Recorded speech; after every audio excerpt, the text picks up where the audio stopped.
Hello, and welcome to the Asynchronous Work Best Practices PD. If you'd like to access this presentation, you can find it at the bit.ly listed on this screen, or it is under the additional resources on the PD worksheet. My name is Ursula Fabiano, and I'm going to be walking you through today's professional development. Today, we're going to talk about some sample work options for how to get work out to students. We'll talk about some asynchronous tools and some general best practices. As many of you know or have seen, this is a sample schedule for the students. And the one that I've taken is from 7th grade, and this is for the A block students or the group A students.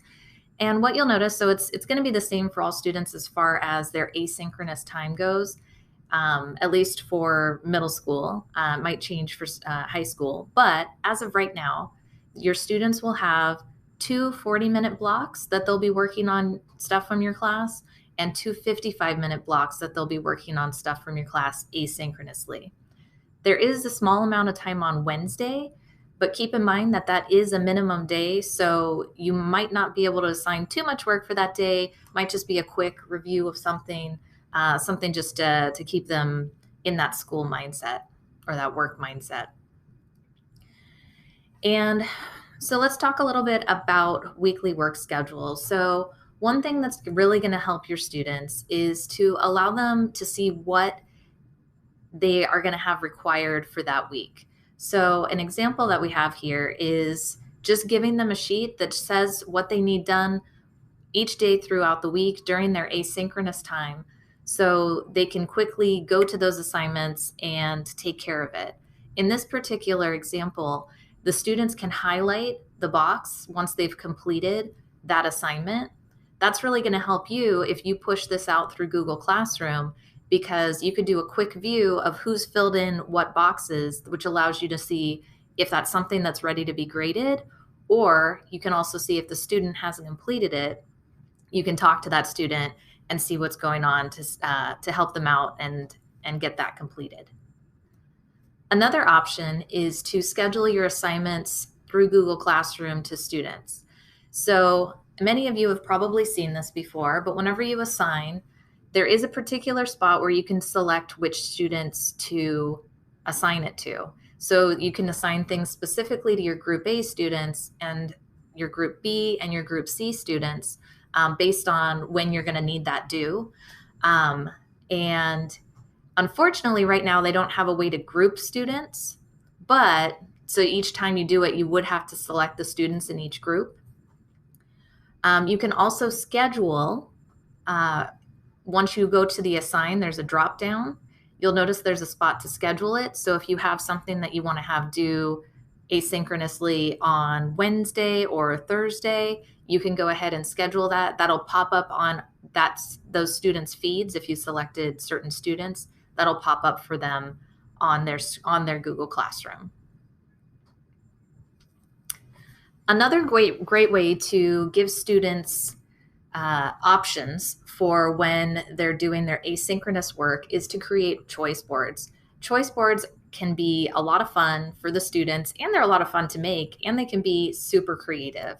So here are some examples of ones that we've found through some amazing people on the internet. This one here is from Amanda Sandoval. Now, you'll notice it's all blank in there, so you'd have to fill it in. But it also has those X and those O's. So you can decide if you want to have the kids do like a blackout board, like it's a bingo almost, or if you want them to get that tic-tac-toe, you can decide how you want to have that done. But it's fun because it gives them a little bit of choice about what they're doing. But like I said, you could make it so all things are required by the end of the week, and they just fill in that box. And that's a little bit more like this choice board here. So you can decide how you want that done, what you want them to complete. The one here, the menu, is also very cool because it allows the students to decide if they're going to do like a main creation, what the different tools are that they can use for that. If they're going to do something non-digital, what they can do for that. If they're doing an appetizer. This is also great if you tell them I want you to create an entree about this mathematician. Or you can say, I want you to make an appetizer about how to complete this activity or show somebody how to solve this problem, anything like that. So you can use this as a tool to tell them what kind of meal you want, or what kind of meal they're going to make. So these are some options here. There's another one here. This one's really cool because I like this because it really does give them a lot of choice. So the step one is their must-dos, the things that they have to complete. So they have to do a reading, they have to do a video, they have to do the vocabulary. Once they're done with that, they go to step two, and then they decide if they want to make an infographic, a poster, a photo bento, or a sketch and tell. And you don't have to use those in particular, those options. You can change that if there's something in particular that you want the students to be able to complete. I love this one. This one, again, this one's made by Amanda Sandoval as well. She's got some amazing stuff out there. So pushing out your content, we recommend Google Classroom because you can grade in there, you can schedule it, you can select certain students. It's a really great way to get your content out there. And some of the tools that we're recommending for asynchronous learning, we want to make sure that they're tools that are interactive and that get the students playing around. We don't want consumption tools because that's kind of a waste of time as far as their asynchronous time. So some tools that we're recommending are Nearpod, and I'm gonna head on over to Nearpod real quick to show you guys. Many of you have already been doing this, but just in case, so we're logging in with Google.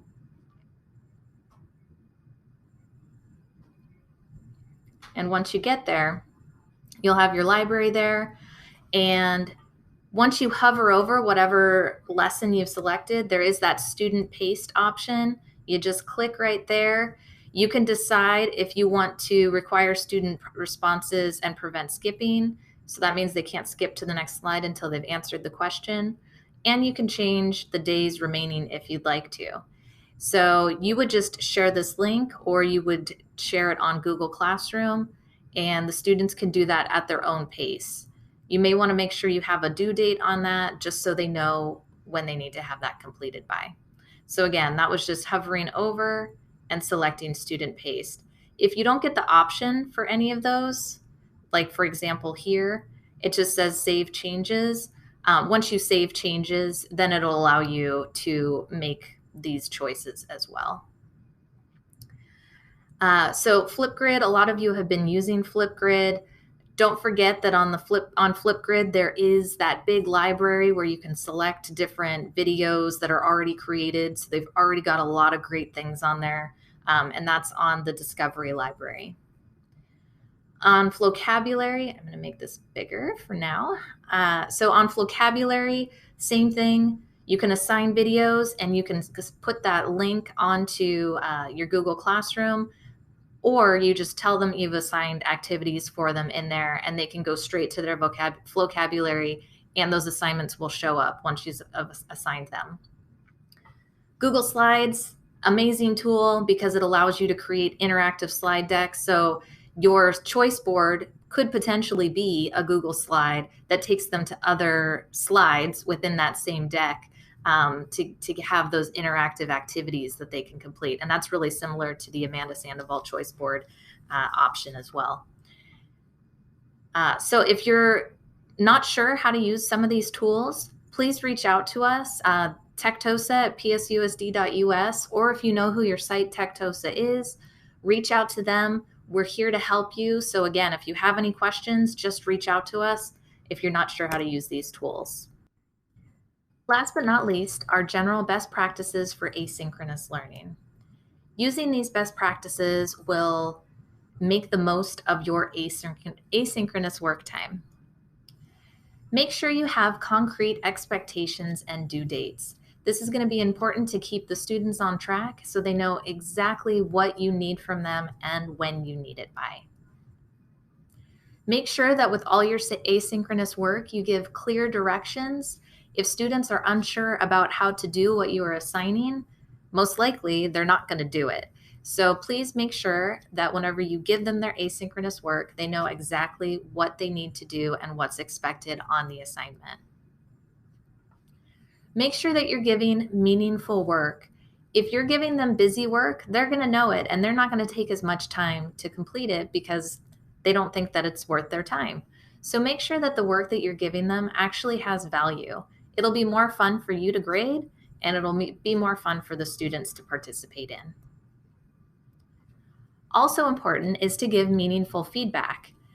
Whenever we have the students doing work on their own, we should be giving feedback to them regularly within a couple days or daily of the work that they're doing, so they know they're on the right track and so they know that you're paying attention to the work that they're completing. You'll want to make sure to leverage interactive tools, meaning don't use consumption tools, use tools that allow them to practice skills and interact with content. Another great thing to do would be allow students to work in groups. Since they're not getting that group activity in the classroom, doing it over asynchronous work time would be a great way to get students to socialize and practice and learn from each other. Another great thing you can do is build on their intrinsic motivation. So think of ways, so the tic-tac-toe board or the bingo boards within the choice boards are a great way to get them motivated if they have some sort of prize in a sense at the end, and their prize could be just being able to fill in all the boxes and getting recognition in the class.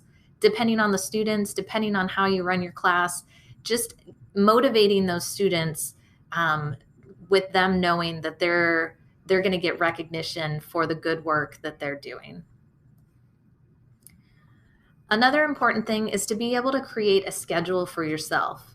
In order to give them meaningful feedback regularly, and in order for your own sanity, during your prep times, think about what you want to have done each day during your prep. So are you going to be grading work? Are you going to be creating the work for next week? Are you going to be giving them feedback? Another option you might consider is having office hours. These office hours could be during your prep time if you're interested in doing that. Because that'll allow the students to ask questions, and also if they weren't clear on the directions, that'll give them a time to ask those questions, and it'll kind of give a peace of mind for both you and for the students, so they know that they can reach out to you during certain times. You don't need to do that every day. You don't need to do it at all, but if you do choose to do it, you can have it once a week, you could have it twice a week. Just let the student, that could be your Wednesday, since the students have a minimum day that day. That's up to you, but creating a schedule for yourself will definitely help you get through this asynchronous work as well. These best practices are just a few things that you can keep in mind whenever you're doing your asynchronous work. So thank you so much for joining me for this presentation. Again, if you have any questions or you need any support with any of the tools that we've talked about here, please reach out to us. We're here to help. TechTosa at PSUSD, or you can reach out to your site TechTosa. You can also visit our website at bit.ly/edtechpsusd. We have some past PDs there if you're interested in viewing some of the past ones if you missed any. Thank you so much and have a great one.